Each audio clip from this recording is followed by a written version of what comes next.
What's up, everybody? It's Buffalo Ben 15 Golf back at it again. And today we're at the Heather Hills Golf Club out in Romeo, Michigan, right on the northern border of Macomb County, almost in Lapeer County. This course is actually also very close to Almont. So I actually had a couple former Almont Raiders come to Fieldstone, which is the course that I work at, and I met them. They go to Northwood University. They're on their golf team, so they told me about Heather Hills. They said they loved this course a lot. It was their home course, and I was a big fan of it as well. I had a great time at this course. It was in peak condition. The fairways were in excellent shape. The yardage markers were very accurate. And the greens were great.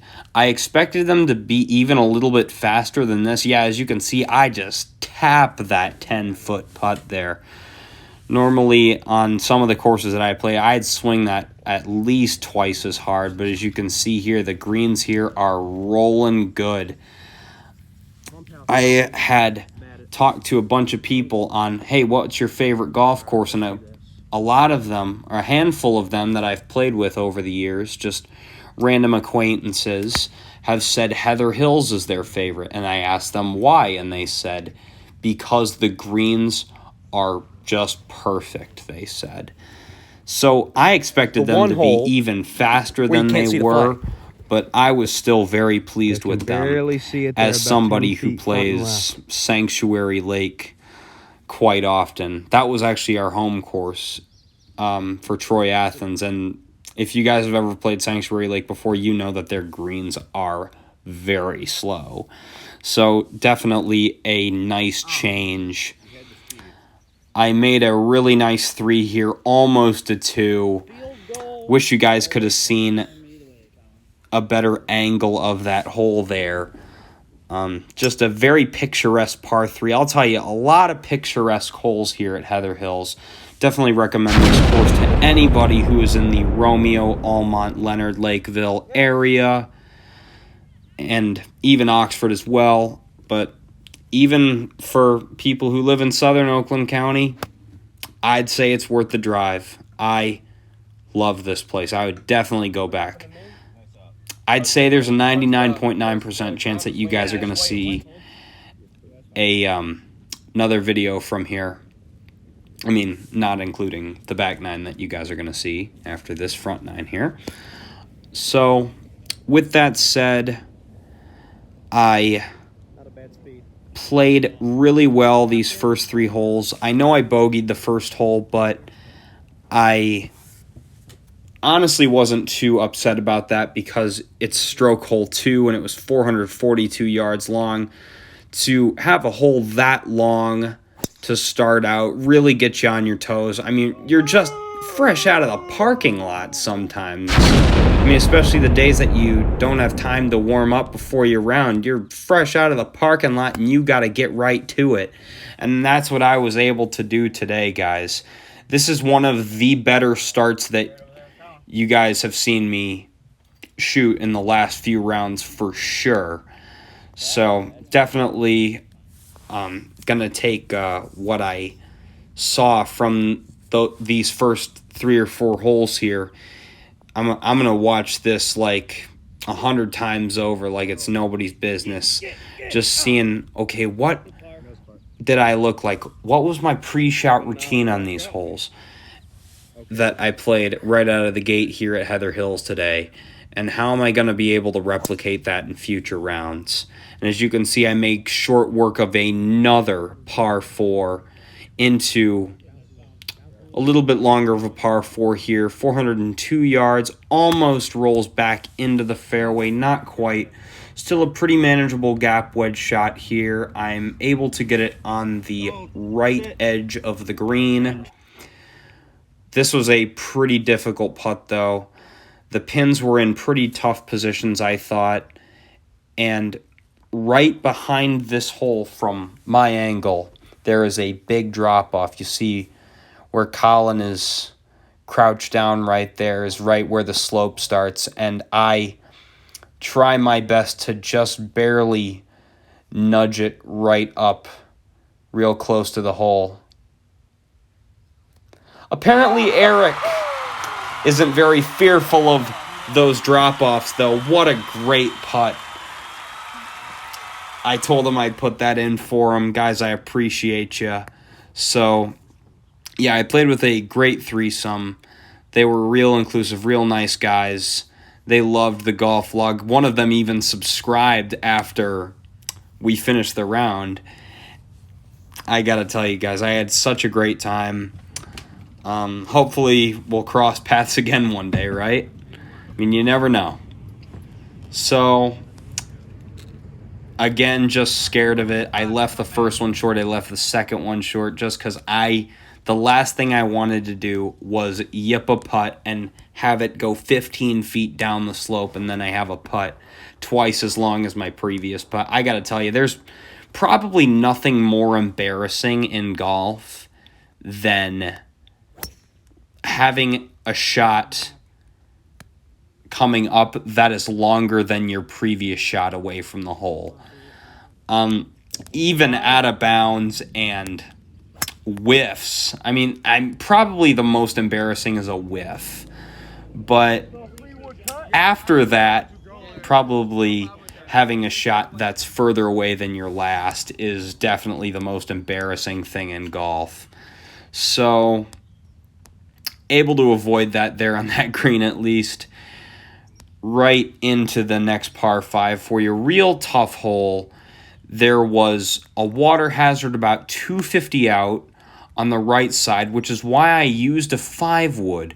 And then there was out of bounds right down the entirety of the left side of the hole. So as you could see, I finished real high through my follow-through there, just like I did on number 3. You remember my number 3 tee shot was just, it didn't hook as much as it usually has been with my 5-wood, and I was able to keep it on the right side of this hole.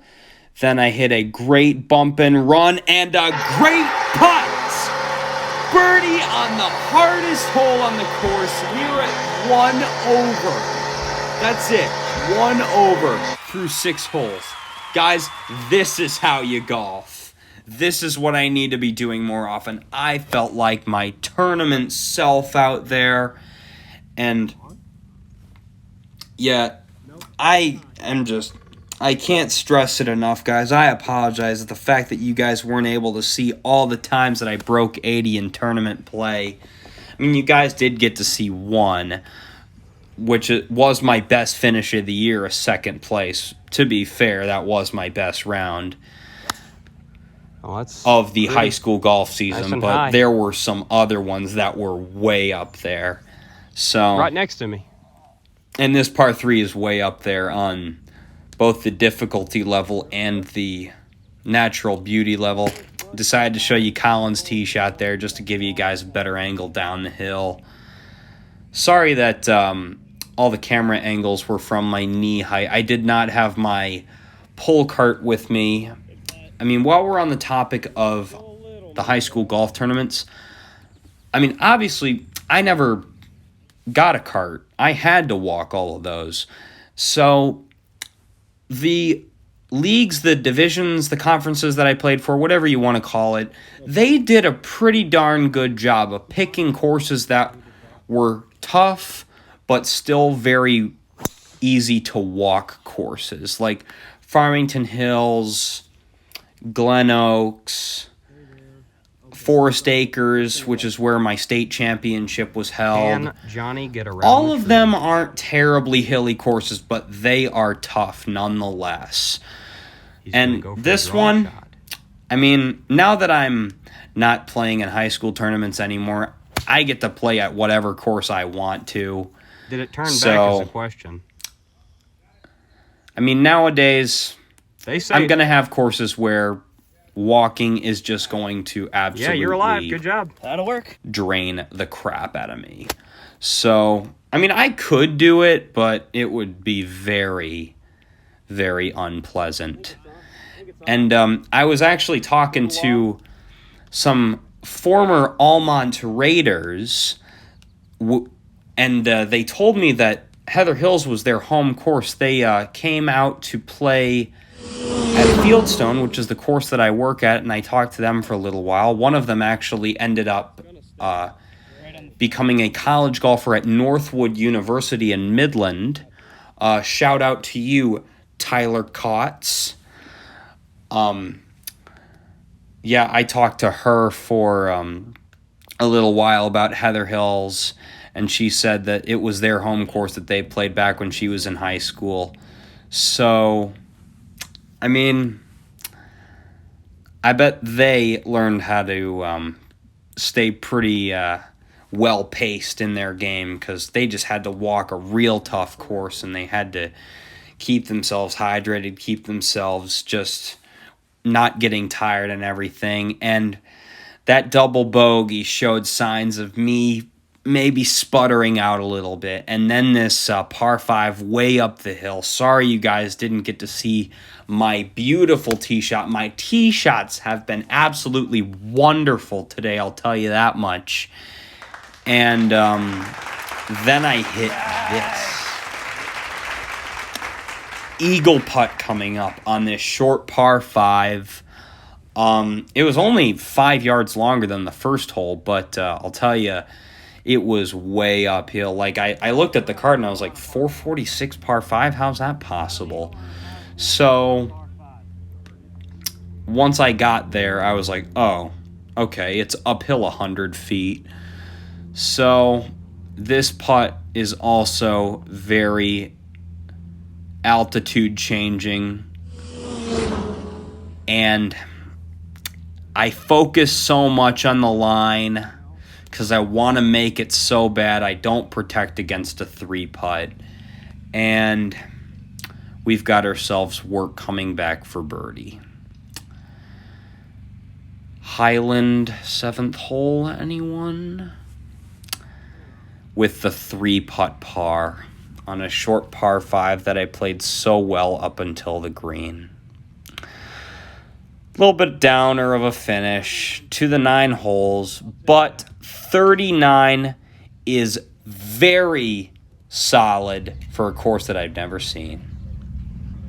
Sorry about that, guys, but we still played well.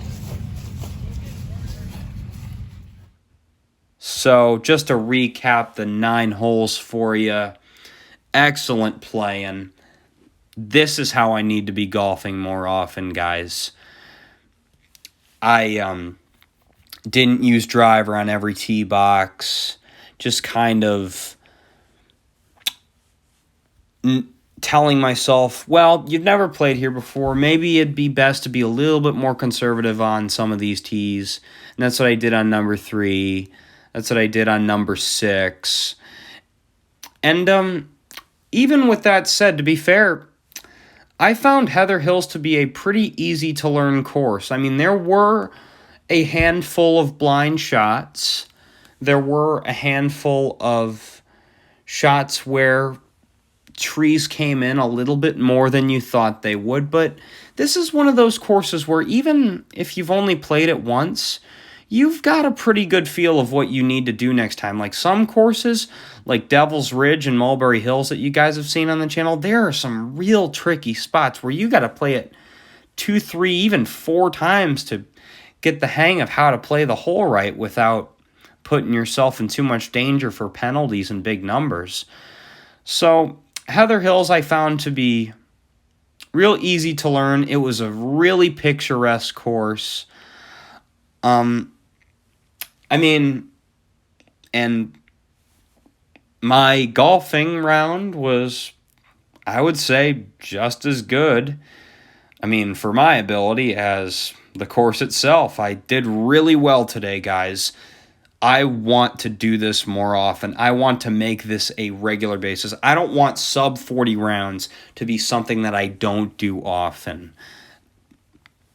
I'll tell you, I remember after Farmington Hills, the first time I ever broke 80, I had a stretch in July where my average 18-hole score between July 8th and August 6th, in a 30-day span after the first time that I ever broke 80 was 80.4.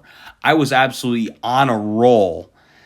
So at that time, I was shooting sub 40 rounds on a regular basis. You guys remember the 39 at Pontiac Country Club, the 41 at Plumbrook after the 36 front nine.